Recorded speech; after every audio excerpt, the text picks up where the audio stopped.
Okay, so for the free response, the first question is going to be about graphing quadratics. And this isn't,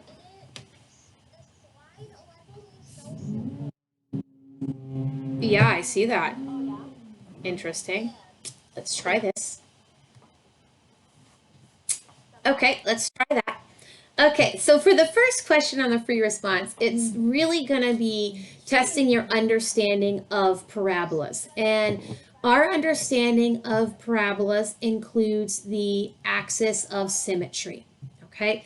And it also includes knowing that your x-intercepts are symmetric, okay? And we really want to be able to identify all the different parts that come from the different forms, okay? And so the green dot there is the vertex. The red dots are the x-intercepts. And the one that we can't really tell would be the y. Oop, that's a C, the y-intercept. Okay, and being able to convert and graph and change. And so I want you to be able to start in any of the forms, okay, and find any of these missing values based on information that you're given. So that's kind of like a puzzle, okay?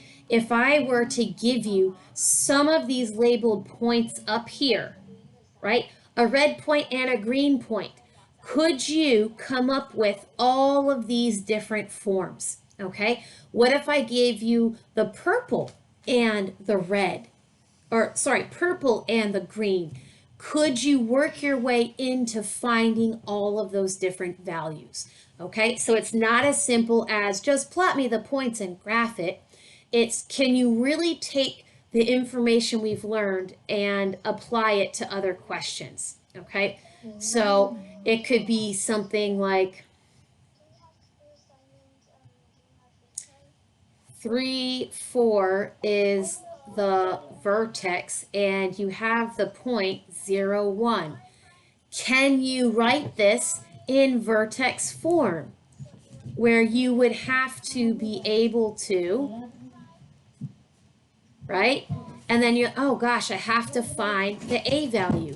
Well, remember, we have two ways to find the A value. We can compare it right, graphically and try to figure it out this way.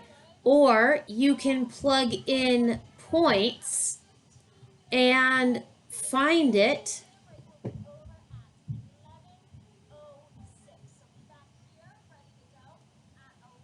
algebraically. Okay, so that's what I mean in terms of putting a puzzle together and finding out which form you can use.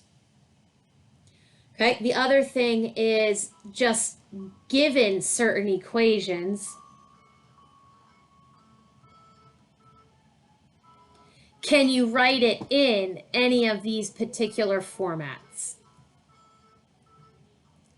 Okay, so that's the idea about 4.1.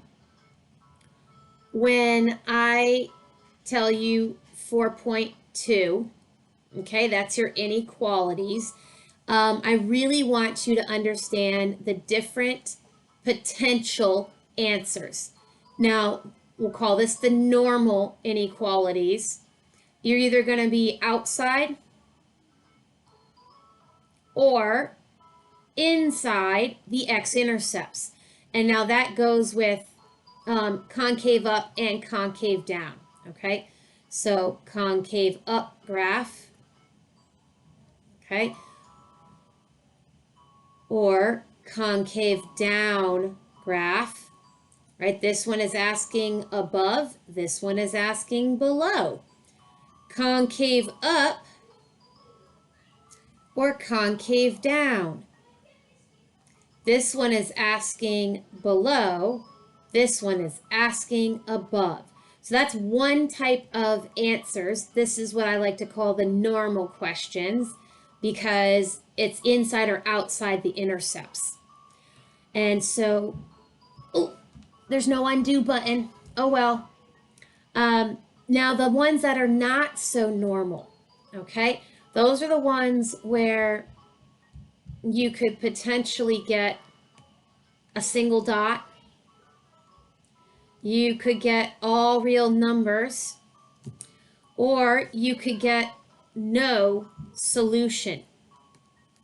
All right, so you're like, okay, how am I supposed to worry about that? So I'm actually going to put the axes here. And what if, now concave up or concave down doesn't really matter. It's one x-intercept, and this is where, notice, less than or equal to 0, because I'm touching the axes, but nothing else is above. It's because of the equals. Now, for this one, you can go like this or like this, right? This is no x-intercepts. Now, this one is asking above, and this one is asking below.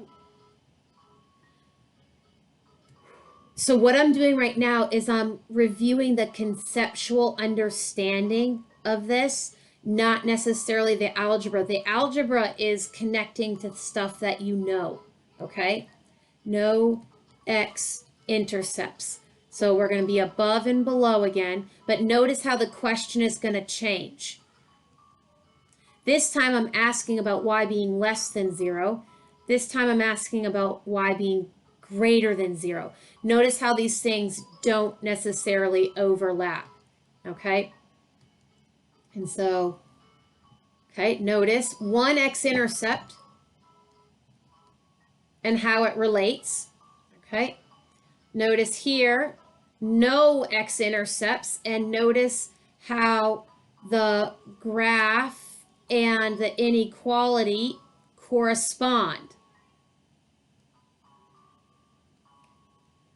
All right, and then the last one here, notice how no solution, notice how the no x-intercepts could be either all real or no solution. It's your job to figure out how the two things connect. All right, because it's a two-part answer. It's where is the graph and what is the question.